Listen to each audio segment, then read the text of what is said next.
At the edge of a grand old forest, full of wildlife, there is a charming little cottage, almost hidden from view by trees, bushes, birds and butterflies. Decorated with carpets, curtains, shelves and tables, all from a time long since past. It is here, within these walls, Bellasini has managed to travel to places most of us have never dared dream of. For this is Gran's house, a house which is home to thousands upon thousands of old books. Every shelf, on every wall, floor to ceiling, is packed solid with Gran's mysterious old books. She must have a copy of every fairy tale, fable, myth and adventure ever written. Each day, Gran is able to whisk Bellasini away to far-off lands simply by reading aloud from one of her amazing books, set in times long ago when magic and dreams ruled the world. Some days, Gran would have Bellasini on the edge of a seat with tales of fire-breathing dragons, goblins, imps and elves, while on others she would just sit spellbound, listening to amazing stories of handsome young princes searching mysterious lands far and wide for their long-lost princesses. After each amazing tale, Gran would always take Bellasini's hands into her own and quietly whisper, "Princess, all those who have lost faith in their dreams and wishes are destined to be trapped in reality forever. Cinderella changed her life with a single wish, and so can you, so long as you keep believing in your dreams and wishes."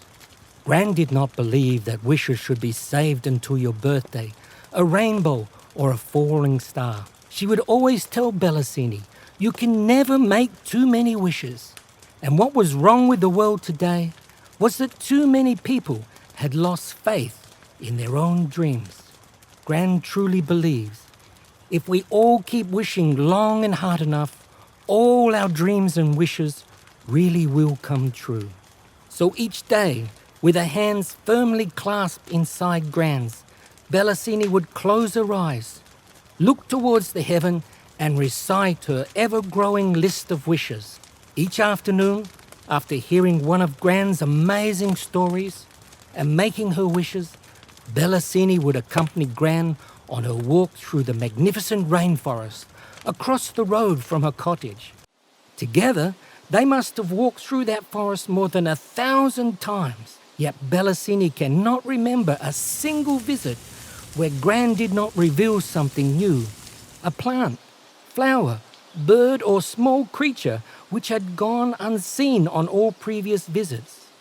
Bellasini was sure that these mysterious old woods were Gran's enchanted forest, a secret place of mystical adventure. A few years ago, on one such walk, Bellasini remembers Gran coming across a grand old oak tree which had shed all its leaves and looked as if it was about to wither and die. Gran was heartbroken to see the tall old tree that had shaded her for so many years in such a state.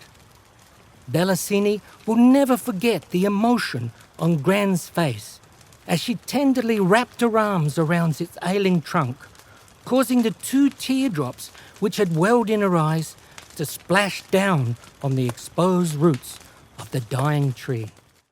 The next day, as if by magic, the old tree was once again dancing to and fro in the wind. As they approached, every new leaf on the tree madly waved and fluttered as its trunk bowed gracefully in the direction of Gran. Bellasini was in no doubt this was not a result of a sudden gust of wind.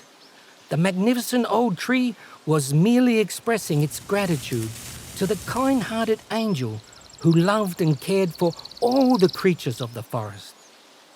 Gran responded with a smile and blew a kiss, which was carried by a small puff of wind to every dancing leaf on the tree. Bellasini has inherited Gran's love of the forest and their trees. So each day she always did everything she possibly could to protect and nurture all the trees and creatures of Gran's enchanted forest. Bellasini's mother thinks Gran's stories and escapades in the forest may be a result of her ever-increasing age and illness. And maybe she was right. Gran had of late been very ill. Her hair had turned completely grey, and her once beautiful face was now hidden beneath scores of wrinkles. A gypsy could surely tell you more about the future from the spellbinding lines running across Gran's face than she could from 1,000 palms. However, behind Gran's wide-rimmed spectacles, her remarkable emerald green eyes still sparkled like moonlight dancing on a lake of glass.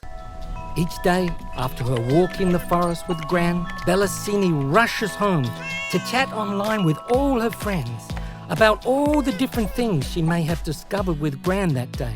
Bellasini has thousands of friends all over the world on social media. She likes to think of her laptop and mobile phone as her own little pieces of magic. Just by typing in a few seemingly magical words, they were able to take her anywhere in the world. They are her source of far-off adventure and fun, her looking glass into the world beyond, her very own crystal balls. A quick glance around Bellasini's bedroom readily confirms Gran's influence.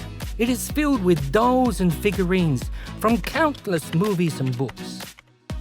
However, there is one very special figurine which takes pride of place on her shelves. An old and somewhat tattered chimney sweep boy. It is definitely not the cleanest, newest, nor best looking of her toys. In fact, it would be very easy to believe this figurine really had been up a few dirty chimneys. It originally belonged to Gran, who for years had it on display in her living room. For some unknown reason, every time Bellasini visited Gran's house, she was drawn to the boy. She held him ever so tightly through each and every one of Gran's fantastic tales. On her 5th birthday, Gran decided to give the doll to Bellasini. She still remembers Gran's words as she passed her the doll.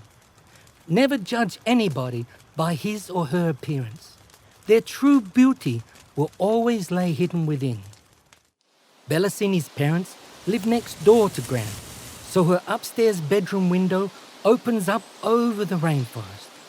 She tries never to close that window, as each morning many of her furry little friends from the forest climb through it to visit her. Her 2 special friends are a beautiful bluebird and a playful little squirrel, which are sure to climb through the window each morning. Every morning, the high-spirited bluebird, perched atop Bellasini's bookshelf, would whistle a set of merry tunes it had learned from Bellasini, while the mischievous little squirrel, who Bellasini had aptly named Mr. Squirrel, would drop gum nuts onto her pillow. There surely could be no better way in the world to be woken up each morning. Bellasini's life was almost perfect. It was the morning of Bellasini's 15th birthday. Mr. Squirrel and Bluebird had invited all the little creatures from the forest to help throw her a party. They all tiptoed through her open window very early that morning, waiting patiently for the sun to peep up over the horizon. As the first sunbeams began to dance across Bellasini's pajama-clad body, laying snugly asleep in her bed, Bluebird flapped her wings and began to whistle Happy Birthday as loud as her little lungs would permit. Bellasini's sleep-filled eyes were greeted with the vision of 100 little creatures and birds, sitting patiently atop every vantage point within her room. At first, she thought it was just another marvellous dream. That was until a misdirected gum nut dropped by Mr. Squirrel hit her on the nose. Bellasini then realised she had awoken to the most fantastic birthday surprise ever.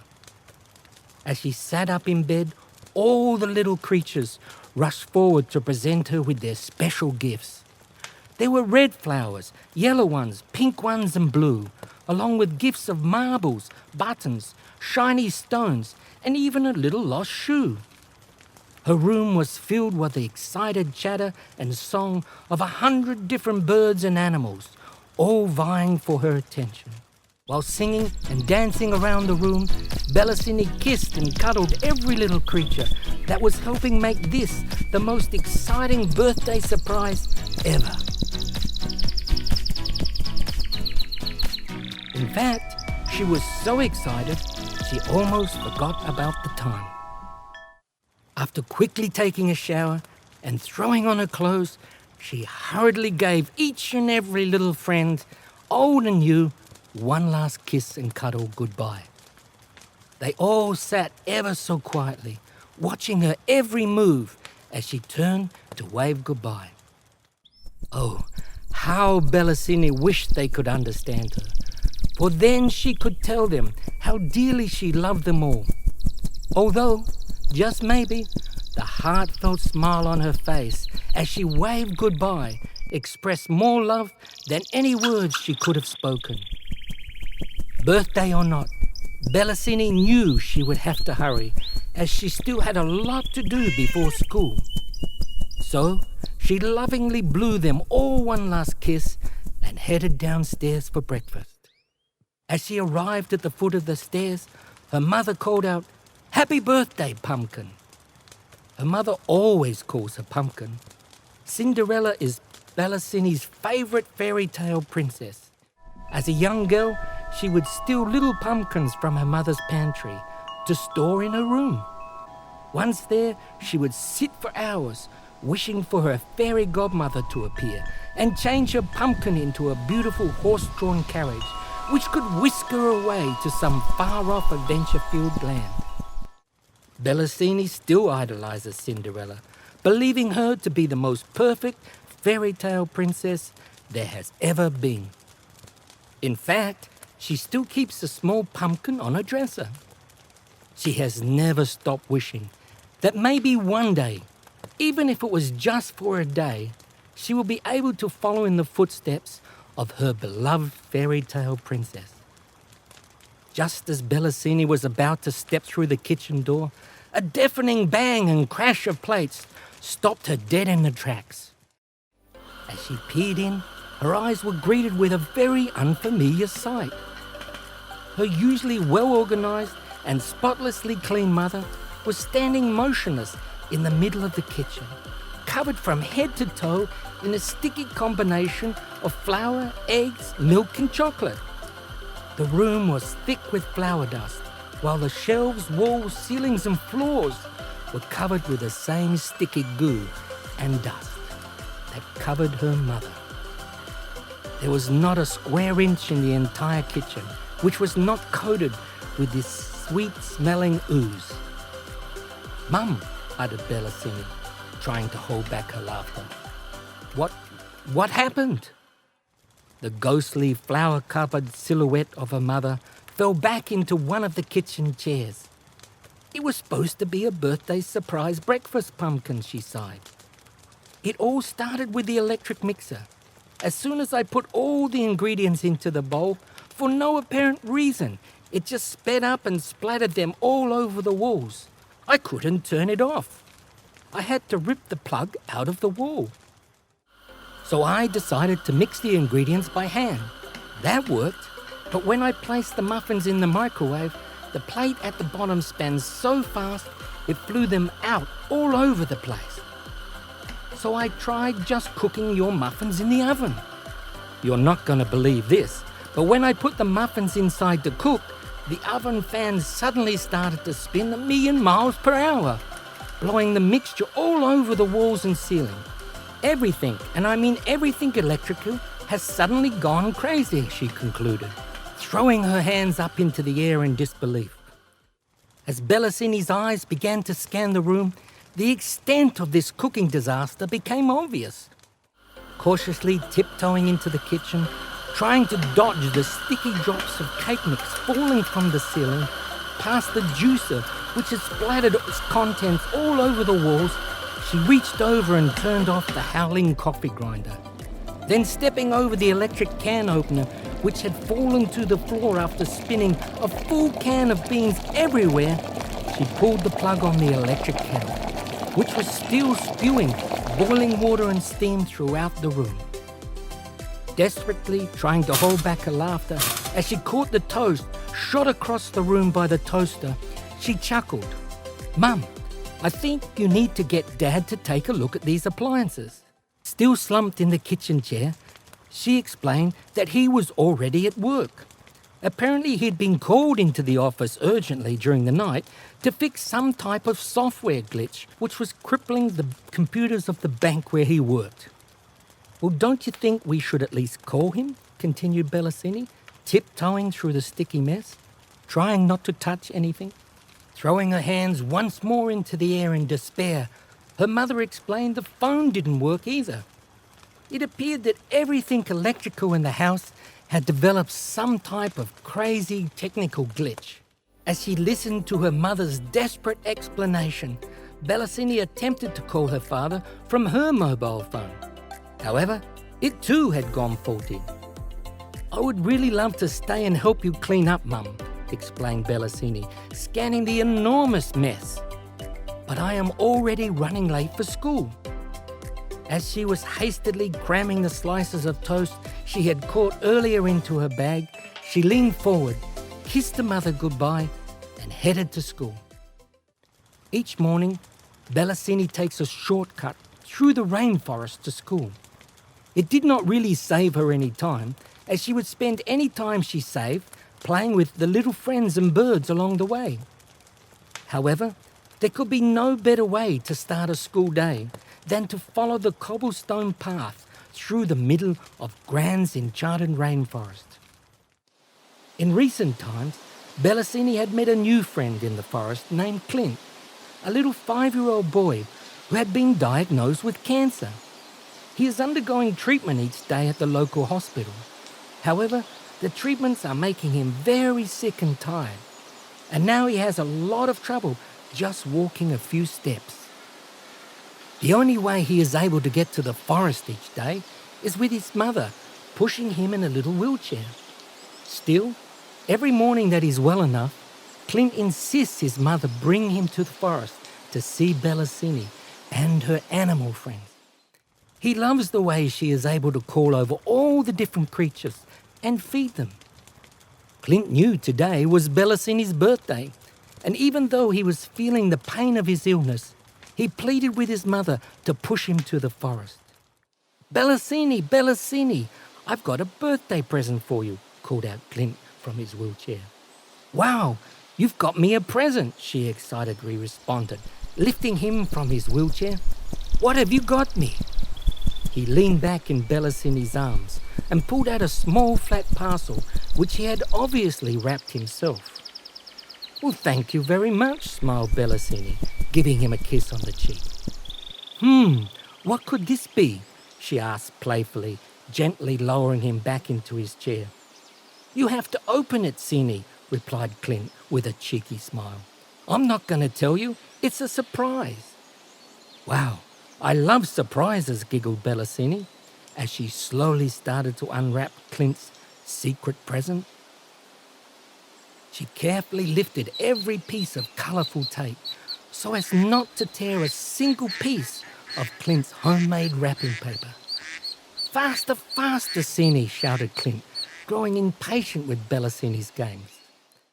Inside, mounted in a frame that Clint had built himself, was a photograph his mother had taken of Bellasini and Clint feeding the animals the week before. At the bottom of the photo, Clint had carefully written the words, "So you can always take me with you to feed the animals." A small tear welled in the corner of Bellasini's eyes as she once again hugged Clint tightly. "Thank you very much, my little man. This is the nicest present you could possibly have given me. But does this mean you are not going to keep visiting me and our little friends in the forest each day?" "I hope I can, Cini," replied Clint. "But the doctors say I might have to live at the hospital for a while." Clint paused for a second before continuing. "Will you come and visit me? and maybe sneak in some of our friends from the forest inside your bag." "Of course I will, Clint," replied Bellasini, fighting back her tears. "But you will be better in no time. Then you will be able to visit all our friends yourself."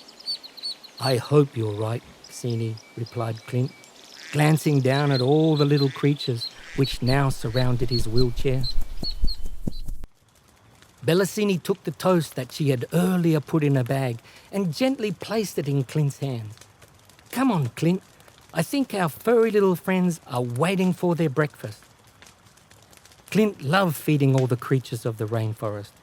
In no time at all, he would find his wheelchair surrounded by lively little birds, flapping and whistling their merry tunes, impatiently waiting for Clint to feed them. Baby ducks, squirrels, possums and bunnies soon emerged from behind every bush and tree, searching for the goodies that Clint was sure to have hidden in his pockets. Suddenly, Bellasini glanced at a watch. "Wow, is that the time? I'm going to be late for school. I'm sorry, Clint, but I'm going to have to run. But before I go," she continued, looking into his bright blue eyes, "what do we always do?" "We make a wish," shouted Clint, moving towards her with his arms outstretched. Bellasini clasped Clint's fragile little hands inside her own, in exactly the same manner as Gran does with hers, while saying, "Now close your eyes, look towards the heavens, and make a wish." As he leaned back into his wheelchair in the morning sun, Bellasini was presented with the heartbreaking picture of a spirited young boy trapped inside a disease-ravaged body. "How could this be?" she thought to herself. "It's just not fair."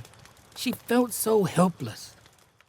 Clint closed his eyes and shouted out as loud as his fragile voice would allow, I wish, oh how I wish that one day I will be well enough to go to school like everyone else." Bellasini was just about to speak when Clint, with his eyes still closed, tightly continued, "I wish that Bellasini and my friends in the forest never ever get sick." Clint opened his eyes to seek Bellasini's approval for wishing more than one wish. "Is it okay that I made 2 wishes?" Trying desperately to hold back her tears, Bellasini pulled Clint into her embrace. "Of course it is, Clint. My Gran says everyone can wish as many wishes as they want." After one more hug and kiss on the cheek, Bellasini continued, "I am sorry, my little man, but I really have to go. Thank you so much for my present." Clint's mother hugged Bellasini and quietly thanked her for all the happiness she was able to bring her sick little boy, promising she would bring him back tomorrow so she could see him before he moved into the hospital. As Bellasini emerged from the other side of the rainforest, near the school gate, she could see her best friend Gemma waiting patiently. Gemma, or the star as she is fondly referred to by her friends, is the movie queen of the school. If anyone needs to know anything about any Hollywood actor or actress, they just ask Gemma. She is a member of just about every fan page of every actor and actress who is on social media. "Happy birthday, Cini!" shrieked Gemma, catching sight of Bellasini emerging from the forest. "Thanks, Gemma," replied Bellasini glumly. "What's the matter, girl? It's your birthday. You're supposed to be happy." "I'm sorry, but you know the little boy I meet in the forest each morning who has cancer? Well, it seems that it's getting worse, and now he will have to stay in hospital for a while. It doesn't sound good, Gemma." "Cini," sighed Gemma, "how I wish there was something I could do to help. You know I would give anything to help Clint, but some things are just beyond either one of us to change." "I guess you are right," replied Bellasini, picking up her bag. "But I so wish I could change this one thing." "Okay," shrieked Gemma, sensing it was time to change the mood of the conversation. "Let's get with it, girl." "Oh, I nearly forgot," replied Bellasini, glancing down at her watch. "I have to call my dad." But my phone is not working. Can I borrow yours, Gemma? I'm sorry, Sini. It's not only your phone. The mobile phones and wireless networks of the entire town aren't working. Nobody's phone is working. I tell you, something very strange is going on today, Gemma, responded Bellasini as she began to describe in detail the events of a morning at her house. At the end of a story, they both screamed with delight, deciding the events of this morning could easily be made into a movie called Attack of the Crazed Electrical Appliances. As both girls started walking to class, Bellasini's mind was racing, trying to work out a way she could possibly call her dad. I got it, squealed Bellasini. Got what? Responded Gemma. The library. It's got an old direct wire connection to the internet. You're joking, responded Gemma in disbelief. Nobody ever goes to the library to use the internet. Besides, the computer in the library must be 100 years old. It probably doesn't even work anymore. I have to try, responded Bellasini. Dad got called in to work last night, so he knows nothing about all the electrical problems at home. After a little discussion, it was decided Gemma would rush ahead to the first class and cover for Bellasini while she dashed to the library, where she would try to crank up the old computer. Well, if there is one person who might be able to get the ancient computer working, I guess it's you, Sini, proudly pronounced Gemma. Let's do it, girl. After a quick run through the corridors, Bellasini arrived at the library, only to be greeted by Miss Crabtree, the librarian, standing at the door. Miss Crabtree was nearly 80, and she detested mobile phones and computers. She told every new student nothing good would ever come from using them. She thought they were the work of the devil. She blamed every misfortune of the modern world on these technologies, telling all who would listen how good things were in her day without them. She was also the librarian way back when Bellasini's father attended Montville High School. Computers were pretty new in those days, but even then, her dad was demonstrating his genius for these new technologies.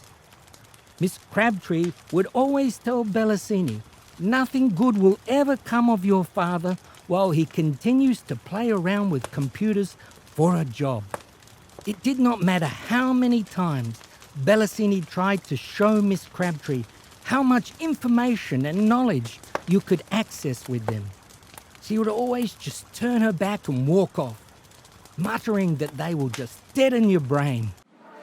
In a small corner of the library, there was a resource centre where students could use the one and only school's computer. It was installed long before Bellasini started school. Nobody ever used it now because it was just too old and slow. Besides, Miss Crabtree would always make it very difficult for any student to use their computer or mobile phone in the library. This particular morning, Bellasini was in too much of a hurry to worry about the crab, as the students affectionately called her. So she politely said hello and walked straight on past her. "Bellasini, you come here," barked Miss Crabtree gruffly. "Yes, Miss Crabtree? Isn't it a bit early for you to be in the library?" she continued. "Shouldn't you be in class?" "But Miss Crabtree, there is a special chat room discussion on William Shakespeare this morning, and it has already started. I need to use the library computer to join in." "William Shakespeare?" Miss Crabtree sighed knowledgeably. Now there's a great man. Well, you better hurry then, child, as you do not want to miss that." "Would you like to join in, Miss Crabtree?" No, child," puffed Miss Crabtree. "I have a lot more important things to do. You make sure you work quietly."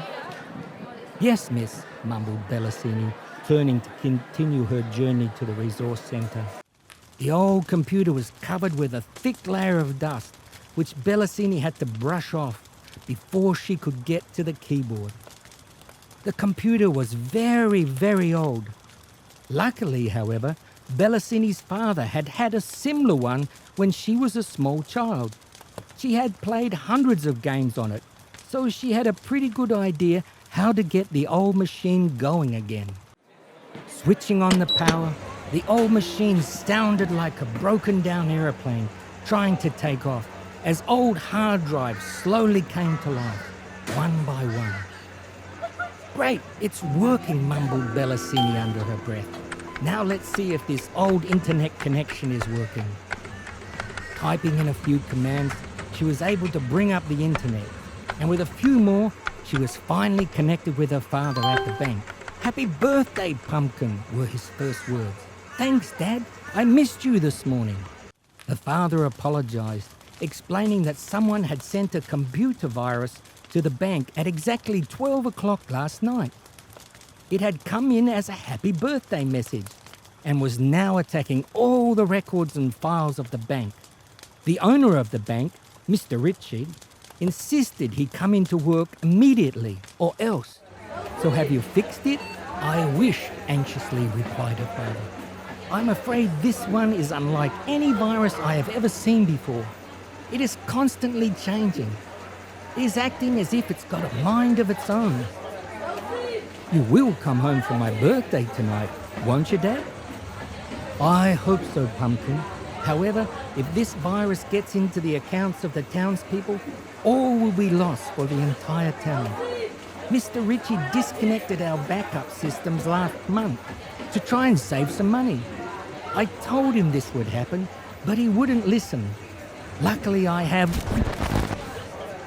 Halfway through his explanation of the situation, the old computer screen began to flicker and lose sound. "Dad, there seems to be a glitch with our connection.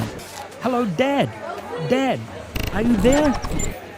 Bellasini called out louder and louder, frantically pressing various keys on the keyboard in an effort to fix the problem. "I need to tell you what happened at home this morning." Then all of a sudden the old screen went blank, leaving just 3 words displayed: "Happy birthday, glitch." "This just can't be," shouted Bellasini at the top of her voice. Miss Crabtree immediately started to shuffle towards the resource area, huffing and puffing. "Bellasini, was that you who just shouted in my library?" I'm sorry, Miss Crabtree," replied Bellasini. "But I was joining in the virtual play that was being staged by the group, and my lines were, 'To be or not to be, that is the question,'" shouted Bellasini once again. "I guess I got carried away." To be or not to be. That is one of Shakespeare's most famous lines. "You were in the play," continued Miss Crabtree. "Oh, yes, miss," replied Bellasini. All right then. For a minute there I thought you must have been playing a game or something foolish like that." "Oh, no, miss. I would never do that," replied Bellasini innocently, heading for the library door. Halfway to the door, her mobile phone started playing a tune. It was a message from Gemma. "Sini, where are you? Phones are working and class is starting. Hurry." "What was that?" huffed Miss Crabtree in Bellasini's direction. "I have no idea, Miss Crabtree. Maybe your radio is up too loud." "Oh," grumbled a rather embarrassed Miss Crabtree, scratching her head. "But I don't have a radio."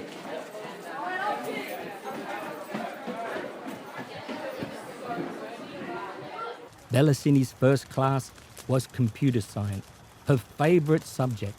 She loved learning new things on her computer. Her teacher, Mr. McGram, had attended Montville High School the same years as her father, and they had remained good friends ever since. Miss Crabtree's unexpected lecture in the library had delayed her arrival to the first class. However, she knew Mr. McGram would understand. "I'm sorry, Mr. McGram," pleaded Bellasini, rushing to her usual seat at the front of the class. "I was delayed at the library." "You were delayed at the library?" inquired Mr. McGram, with a smile across his face. "You didn't attempt to use your computer there, did you, Bellasini?" "I'm afraid so, sir, replied Bellasini timidly. Well, in that case, I'm happy you made it at all, laughed Mr. McGram. Class, on this day 15 years ago, a very important event occurred in our town. Can anybody tell me what it was? The whole class replied, Happy birthday, Cini. Oh my gosh, this is so embarrassing, giggled Bellasini, glancing coyly around the room. Thanks, everybody. As she sat down, the boy sitting alongside her leaned across and whispered, Hey, Cini, did the crab bite? It was David, a handsome young man who, among other things, was the high school president of the local Environmental and Climate Change Action Group, of which Bellasini was a very active member. They had been good friends for many years.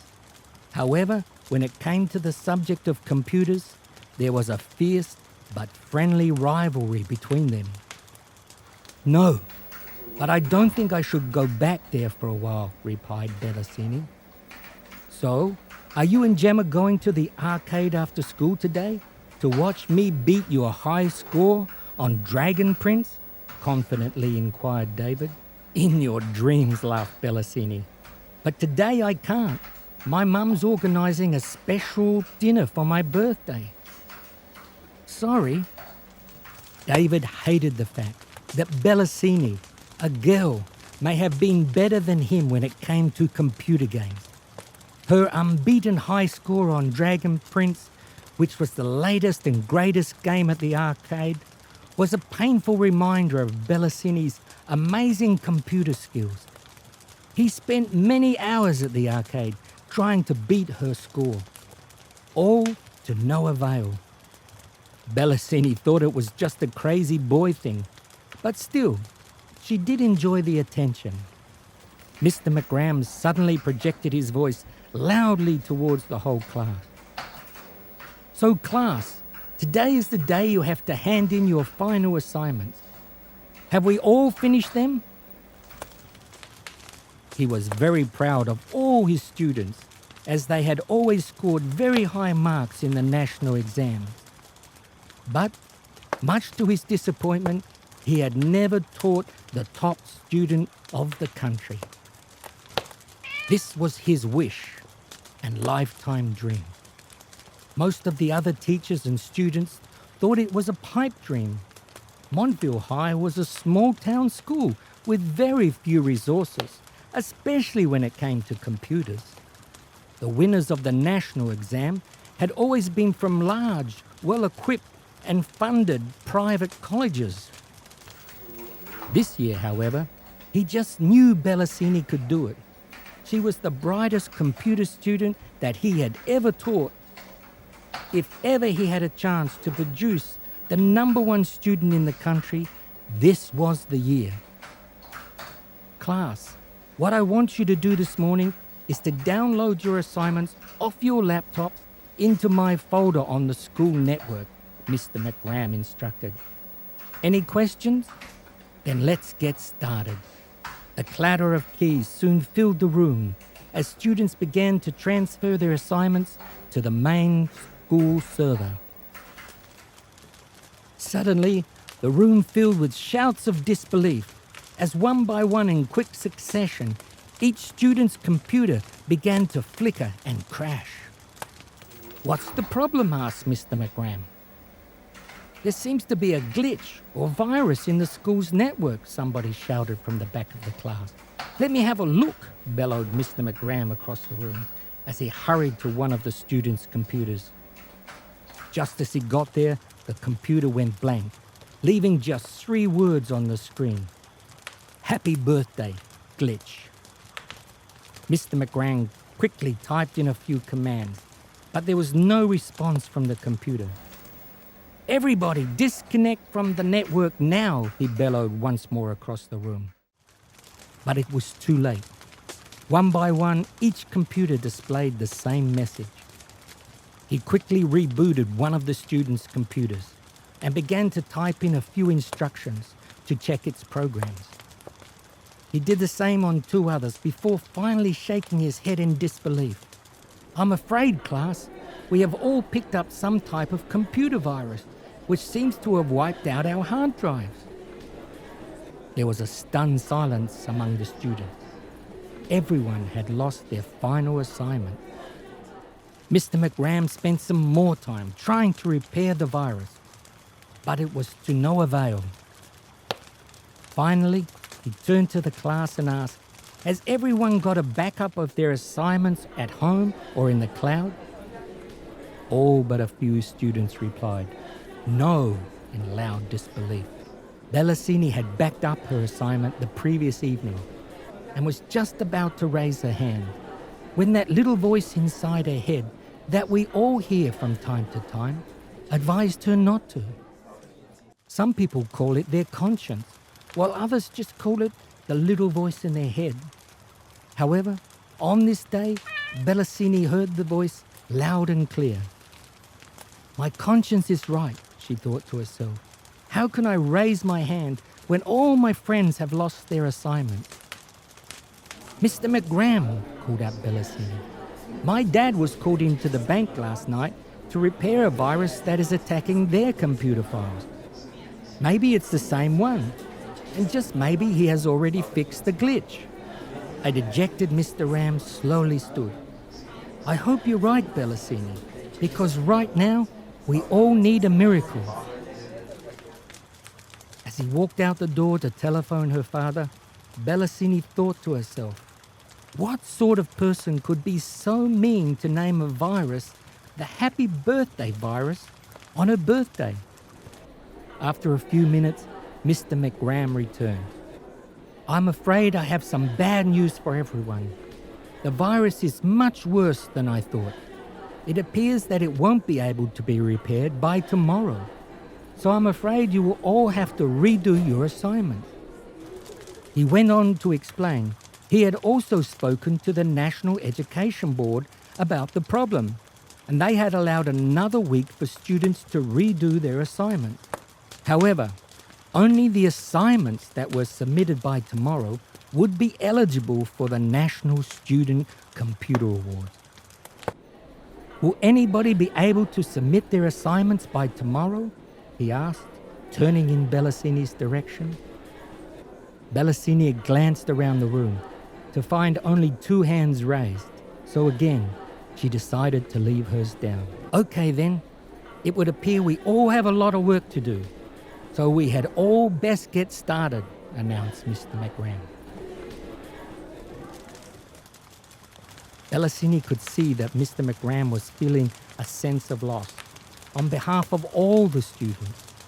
However, this was the year he thought one of his students was going to win the National Computer Awards, which would see his lifelong dream fulfilled. A dream that was crushed in a single second by a computer glitch. Who could be so cruel, thought Bellasini. The rest of the school day dragged on. The school network remained down, and rumours began to emerge that nearly all the businesses in the town had been affected by the same virus.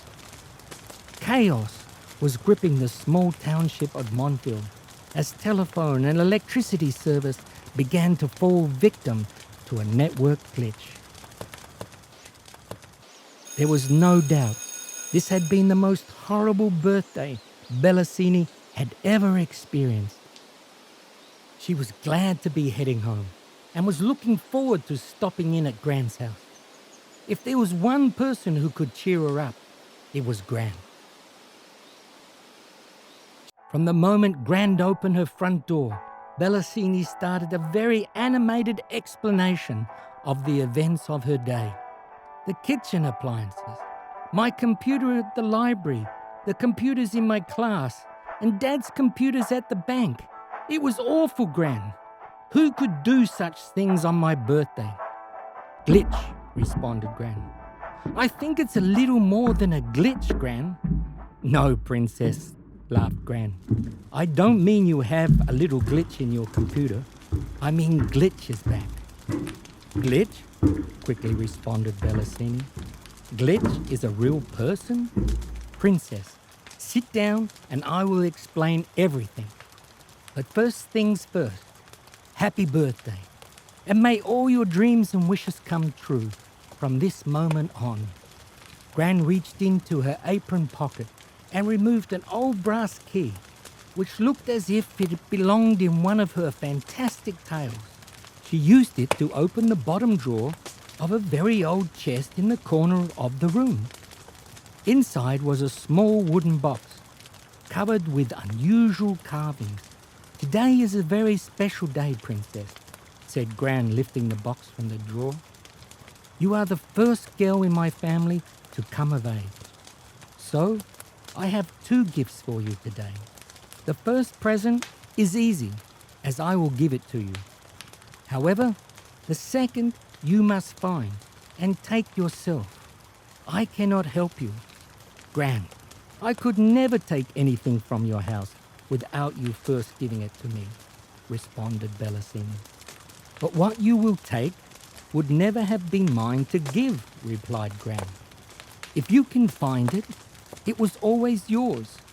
Bellasini was totally confused, but thought that Gran must have been playing some fantastic new game to try and take her mind off the terrible events of a day. "What do you mean, if I can find it? Don't you know where it is, Gran?" Gran just laughed. "I have searched every day for the last 50 years, but I have never been able to find it. But I know it's here." "What's here?" asked Bellasini. "I'm not quite sure, Princess. What I do know is that if it's here, you will find it on your 15th birthday." Bellasini's eyes scanned the room. "Gran, after 50 years of searching, you would surely have found anything that was hidden here." "It's here, Princess," replied Gran, joining Bellasini in scanning the room. "But as I said, only the person that it belongs to will ever be able to find it." Gran once again turned her attention to the small box she was holding. "Your grandfather gave me this many years ago and asked me to give it to the first female child born in our family on her 15th birthday. Since that day, I have never let it out of my sight or opened it. Happy birthday, Princess." "Wow, Gran, this is the most exciting present I've ever received in my whole life. Do you think I should open it now?" "Your grandfather told me you would know what to do with it when the time came," replied Gran, rubbing her frail hand across the top of the box. "So it's up to you, Princess." "Gran, I would like to make a wish before I open it. Will you help me?" Bellasini closed her eyes and placed the hands inside Gran's before slowly guiding them to the top of the wooden box. "I wish, oh how I wish, that one day I will meet my grandfather so I can thank him for my very mysterious present." With that, Bellasini opened the box, which had the most beautiful necklace she had ever seen inside. A single teardrop crystal attached to a fine golden chain. The outstanding feature of the crystal was not its size or its clarity, but the fact that it sparkled so brightly in Gran's dimly lit house, as if it was a tiny star. Bellasini reached in and carefully picked up the necklace. "Have you ever seen anything so beautiful, Gran?" "Never, Princess," replied Gran, reaching over to help Bellasini try it on. "I don't think it's a necklace, Gran," said Bellasini, handing the piece to her. "I think it's to be worn like a tiara around my head." The glowing crystal resting on Bellasini's forehead bathed her face with its warm light, giving her the appearance of a true princess. Gran fell back into her chair, stunned by the radiant beauty that now stood before her. "I feel like a princess," excitedly shouted Bellasini. "You are a princess," replied Gran. "Oh, Gran, I love you so much. And thank you, Grandpa, wherever you are," called out Bellasini, blowing a kiss toward the heavens. "Now it is time for you to find your second gift," continued Gran from her rocking chair. But Gran, this is more than enough, Bellasini replied, admiring her new tiara in the mirror. Just humour an old lady and look around the room. Something here can only be found by you. Okay then. Let me see now. Bellasini decided that Gran must have hidden something for a bit of a game on her birthday. She was always full of surprises. As she looked around the room, she saw the same old lamps, statues, pictures, chairs, curtains, cushions, and books. Bellasini had inspected everything in Gran's library hundreds of times. What could it be? Maybe it's a new book, she thought to herself. You've got me a new book, haven't you, Gran? If you say so, Princess, replied Gran, intently watching Bellasini's every move. Let me see now, sighed Bellasini, bringing her forefinger and thumb to her chin. Which one could it be? There were thousands of books on hundreds of shelves all round the room. How could she ever find a single book hidden among so many? Then all of a sudden, she caught sight of a book that seemed to reflect the light of her new tiara. She turned her head away and the glow disappeared. Every time she looked in the direction of this one particular book, it lit up as if it was covered in gold. Aha, she thought, Gran has wrapped my present in gold paper, so I would find it. I've found it, Gran, shouted Bellasini, moving toward the book.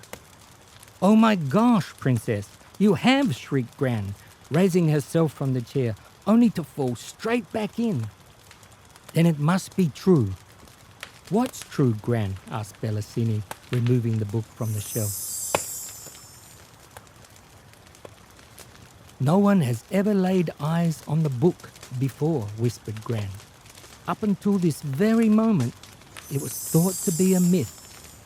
I have read much about it both here and in Virtasia, but I never thought I would ever get to see it. Look, Princess, there is no gap where you just removed it from. It didn't take up any space on the shelf. It is as if it was never there. Bellasini looked toward the shelf where she had just removed the book. Sure enough, there was no gap. How can that be possible, Gran? I think you better sit down, Princess. It is time to tell you the story of my life. Gran paused before continuing. Or should I say, I think it is time to begin the tale of yours. Many years ago, when I was not much older than you are now, I worked as a lab assistant for a brilliant scientist named Einstein. During that time, I was constantly amazed by his ideas and experiments to improve life on Earth. His last and most secret experiment was a machine that he thought would demonstrate there were no bounds to time, space, or other worlds. Everything was going fantastically well with the experiment until they used one of his earlier discoveries, E equals mc squared, to construct a nuclear bomb, which had the potential to destroy life on Earth. Over the next few years, he watched in horror as the world made bigger and bigger bombs. He lost faith in the world during those years. So, fearing that the same powerful men might use his new invention to enter and destroy other worlds, he decided to stop all work on the project. One morning, he came into the laboratory and told us to dismantle the time-space machine he had built after we had finished lunch that day. I was very young and thought it would be silly to end the project before we had at least tried it. My love of adventure was like yours is now, Princess. So, fearing I would never get another chance, I hid until all the staff had left for lunch and started the machine. As it slowly came to life, it filled the laboratory with all the colours of a rainbow. At first, I was frightened, but the warm lights of the machine appeared to be beckoning me to step through the gateway it had created. So I did. As I stepped through, all the physical objects within the laboratory seemed to melt away. For a second, there was nothing. Everything, and I mean everything, had disappeared. Then, in a brilliant burst of colour and light, new objects began to take shape around me. Objects of such colour and beauty, the likes of which I had only ever seen before in my most vivid dreams. So you were transported to a dream world, Gran, interrupted Bellasini. No, Princess, it was very real. The kingdom of Virtasia. I enjoyed thousands of wonderful adventures there for what seemed to be about 10 years. However, when I returned to reality, for some strange reason, only a few seconds had passed. Wow, that's fantastic, Gran. Tell me everything that happened there. Please, please, pleaded Bellasini. It would take me a lifetime to tell you it all, Princess. Besides, I have already told you much of what happened there in my stories each day. However, what I have never told you is that I eventually met and married a handsome young prince who was later crowned the king of Virtasia. So Grandpa was a king, and you, Gran, you were a queen, and you, my beautiful granddaughter, are a princess. Her Royal Highness, Crown Princess Bellasini of Virtasia. So why did you come back, Gran? Why didn't you stay with Grandpa? Asked Bellasini. The look on Gran's face quickly turned to one of despair. Grandpa had a powerful ambassador named Glitch, who was his advisor on all matters before I met him. He became very jealous when the king began to discuss affairs of the kingdom with me rather than him. He was a very crafty man who was smart enough to realize the only thing I really missed in reality was my mother. So one day, Glitch tricked me into believing that he had received an urgent message passed through the gateway from Professor Einstein, saying that my mother was dying of grief and asking for my return. Tears began to form in Gran's beautiful green eyes as she continued. I hadn't seen my mother for 10 years, and I missed her so much. She was not very well when I left reality, so even though in my head I knew Glitch was probably up to no good, my heart left me no other choice than to return to reality.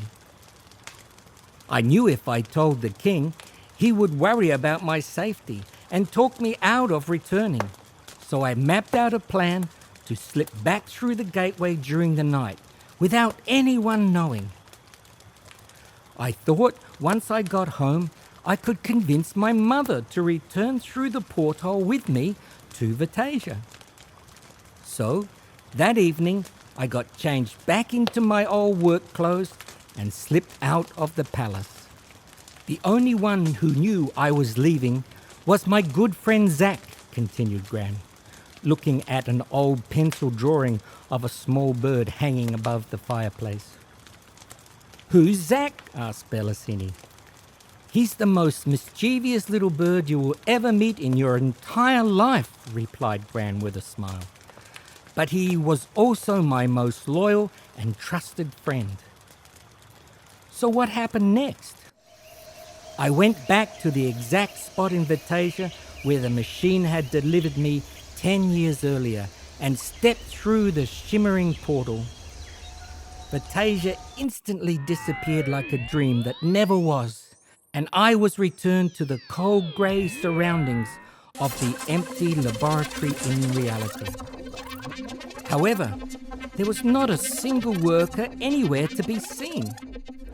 I didn't realise it then, but time had stood still in reality while I was gone. I knew something was wrong, but I was so concerned about getting home to see my mother that I did not even give it a second thought. I rushed home as fast as my feet could carry me. As I opened the front door and saw my mother, I couldn't hold back my tears. She, of course, wondered what all the fuss was about. It was only then I learnt that it was still the very same day as when I had left for work 10 years earlier. "So why didn't you just go back?" asked Bellasini. "I got to work very early the next day, but it was too late.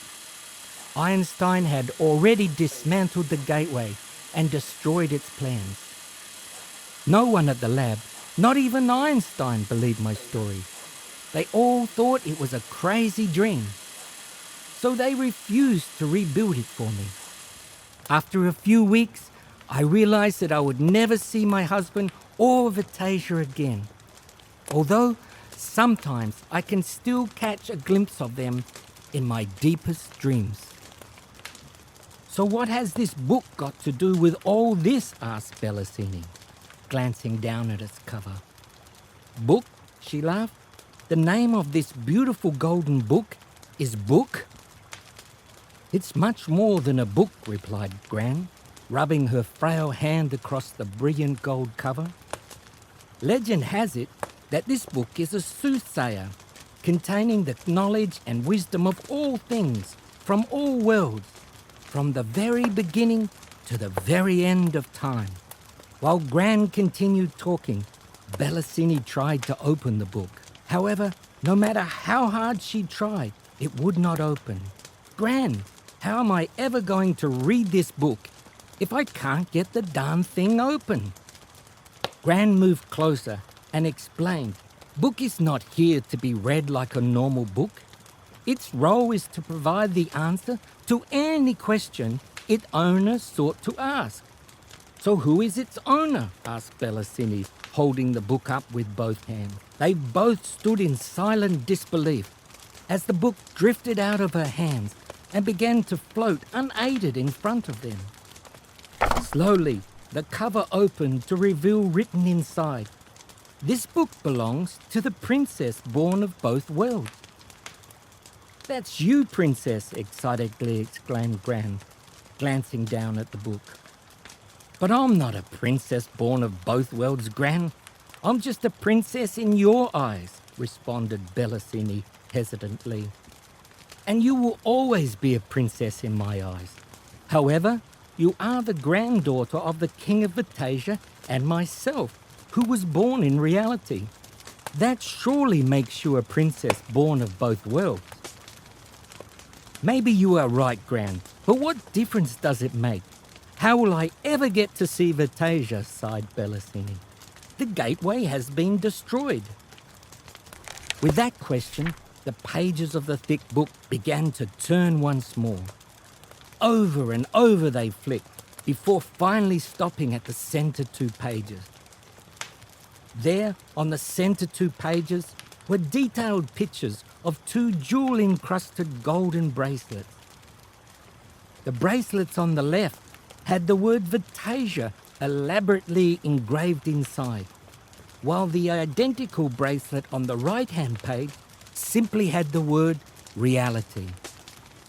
As Bellasini and Gran stood admiring the pictures, the pages started to dissolve away, revealing 2 exact copies of the bracelets where the pictures had been. However, these were not replicas, they were real. "Oh my gosh, Gran! How could that happen?" shrieked Bellasini. "Am I dreaming or what?" "No, princess, you're not dreaming. I think Book wants you to have them." Bellasini carefully picked up each bracelet. The one engraved Virtasia she put on her left wrist. The one engraved Reality on the right. "Wow, they are so beautiful. But Mr. Book, I have only just met you. I cannot accept these expensive bracelets from you on my birthday. What would I do with them?" As soon as Bellasini had finished asking the question, the book began a strange transformation. First the pages returned, then the bookmark, a long brown cord with a thick shaggy tassel at its end, suddenly stood straight up out of the open pages. Bellasini and Gran stood speechless as a small pair of spectacles suddenly took shape on the bauble atop the now upside-down tassel. After cleaning the little glasses with a couple of strands of his tassel, the rather odd-looking but remarkably adorable shaggy little imp began to undertake what appeared to be a set of morning stretches. He was acting as if he had been awoken from a very long, deep sleep. It soon became obvious this shaggy little imp was actually the small character of the book. After the impish character had finished his morning stretches, still attached to the pages of the book by his cord, he moved forward to take a closer look at Bellasini and Gran. As the small figure caught sight of Bellasini, it bowed for a second, as if to acknowledge she was royalty. Then the pages began to turn once more. The bespectacled shaggy imp glanced down at each and every page as they quickly turned before him. Suddenly, the pages stopped and the small figure looked straight up at Bellasini, as if to beckon her to read what was written on the page. Bellasini cautiously took a step closer and read aloud what was written on the page. When the two worlds collide, the princess's wish will decide. Bellasini repeated the words over and over again, trying to work out their hidden meaning. When the two worlds collide, the princess's wish will decide. What do you think that means, Gran? Asked the very puzzled Bellasini. I'm not quite sure, Princess, but you do have the name of each world engraved inside your bracelet. I've got it. When the two worlds collide must mean when the two bracelets are touched together, shrieked an excited Bellasini. And I think the words, the princess's wish will decide, means that I should wish which world I want to be in. What do you think, Gran? I'm not quite sure, Princess, but I guess it's worth a try, hesitantly responded Gran. Am I right, book? The shaggy little imp of the book madly shook up and down as if it was trying to nod its head. This is totally crazy, but after the day I've had so far, what have I got to lose? Sighed Bellasini. So closing her eyes and clashing the two bracelets together, she cautiously uttered the words, I wish, oh how I wish I was in Virtasia. A colourful stream of light emerged from the bracelet and began to snake its way through the room, over bookcases, between statues and under chairs. It wanted to inspect everything in the room before returning to completely envelop Bellasini. Spinning like a tornado, the colourful stream of light gently lifted her from the floor before exploding in a blinding flash of colour. Bellasini, somewhat dazed by the unexpected burst of light, blinked in disbelief. Gran's dimly lit library, where she had been standing seconds earlier, was gone. Bellasini now found herself standing in the middle of a forest, unlike any she had ever seen before. It was dreamlike. The sounds, colours, plants and birds were all picture perfect. Bellasini knelt down and touched the amazing blue water that flowed in a small stream right next to her, to verify that this was not part of some fantastic dream. As she did, she caught a glimpse of her own reflection. Oh my gosh, what has happened to me? She was no longer dressed in the casual jeans and t-shirts she had worn to school that day. Her shoulders and arms were now covered with golden armour, decorated with the same strange symbols and writings which had covered the box containing her tiara. Around her waist was a finely woven gold belt, which was also covered by the same mysterious symbols. She had no weapons, but it was clear that the rainbow of light had somehow transformed her from the schoolgirl she was in reality into a magnificent warrior princess of Virtasia. Wow, what a buzz! Where am I? She thought out loud. With a puff of white smoke, Book with his tassel standing upright reappeared, opened in front of her, revealing a single word: Virtasia. "Oh my gosh," shouted Bellasini. "This is really freaky. What's all the fuss about?" squawked a little squeaky voice from behind her. Spinning around, she caught sight of the most amazing purple bird, wearing a bright yellow jacket and a back-to-front baseball cap. The cap had a propeller on top, which the bird seemed to use to hover in front of her like a helicopter. "Who are you, and why are you wearing the armour of the royal family of Virtasia?" shrieked the little bird. "You talk?" replied Bellasini. "Well, the cat didn't get my tongue, if that's what you mean," cheekily replied the bird, who had now perched himself comfortably atop Book, still floating in front of the princess. "Although he did have a good try once," the bird continued, rubbing his little wing across his beak. Book's tassel irately moved to one side and stared intently at this strange little bird which had been rude enough to sit on him. "Is that your neck?" curiously asked the bird, scanning up and down the length of the cord that attached the little imp to the book. "It makes E.T.'s neck look stumpy. Here's one for you. Why do giraffes have such long necks?" The bird waited for a second before continuing. "You give in?" "Because their heads are so far away." Even Bellasini could not help but laugh at such a silly joke. However, Book did not find this attempt at humour the least bit funny, and continued to glare straight at this impish little bird. Then, without warning, Book disappeared in a puff of smoke, causing the bird to tumble swiftly towards the ground. He was only just saved from a nasty landing by Bellasini's quick reactions. "You must be Zack," giggled Bellasini, lifting him up to take a closer look. "Gran has told me all about you." "Gran? Who is Gran?" responded the little bird, once again using his propeller to hover in front of Bellasini. "And more importantly, who are you?" "Bellasini, but my friends just call me Sini." I can't be 100% sure, but I think my Gran came to Virtasia many years ago and married the king, or something like that." "Your Gran is the queen? Where is she?" responded Zack, searching behind Bellasini for any sign of the queen. "She's still at home in reality." Bellasini explained all that had occurred at Gran's house. She told Zack how she had found Book in Gran's library, and it was he who had given her the bracelets, which somehow allowed her to travel between the two worlds.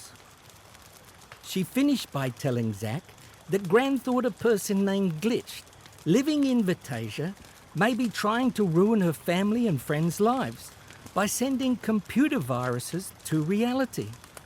Pacing up and down on a fallen log, Zack explained to Bellasini how upset the king was when the queen disappeared. He immediately stepped down from the throne and appointed Ambassador Glitch to take over ruling the kingdom, while he travelled to the far corners of Virtasia in search of the lost queen.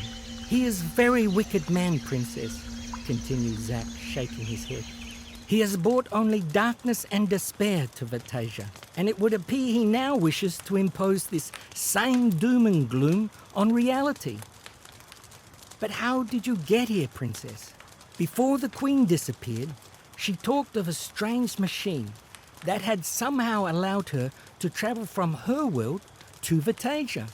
"I'm not quite sure," replied Bellasini, scratching her head.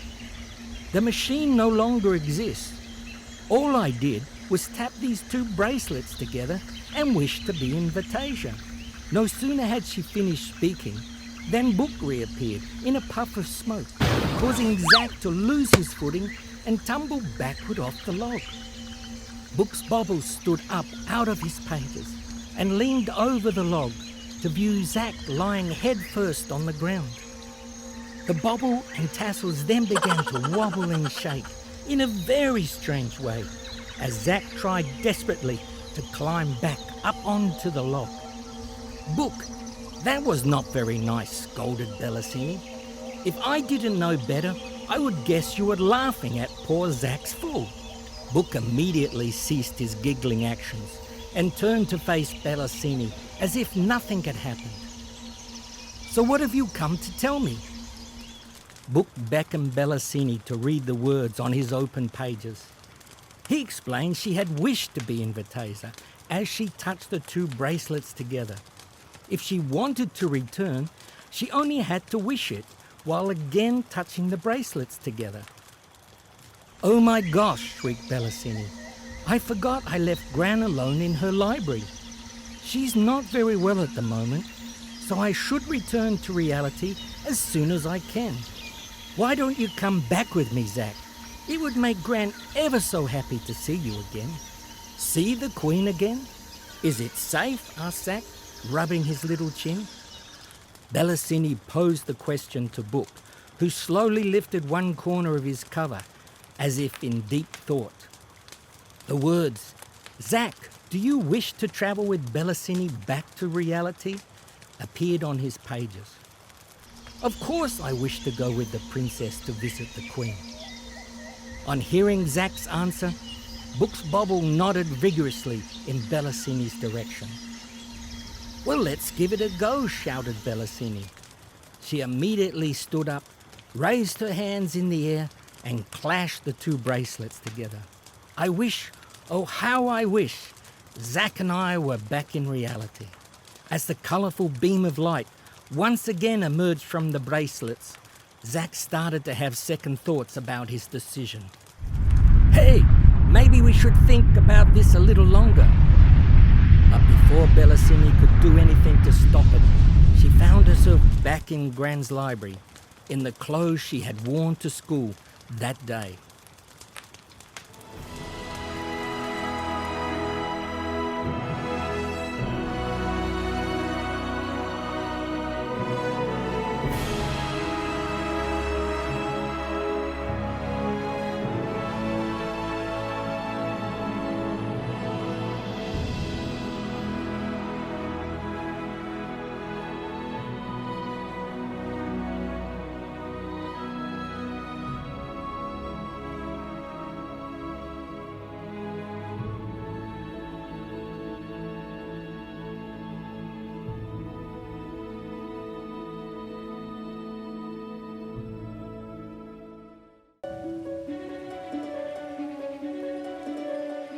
What's happened to Zack?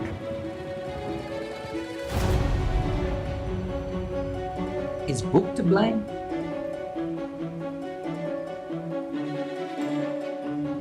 Would Gemma believe Bellasini about Virtasia? What awaits Bellasini in the Enchanted Forest? And who is this little girl? All these questions and more will be answered in episode 2 of Virtasian Tales.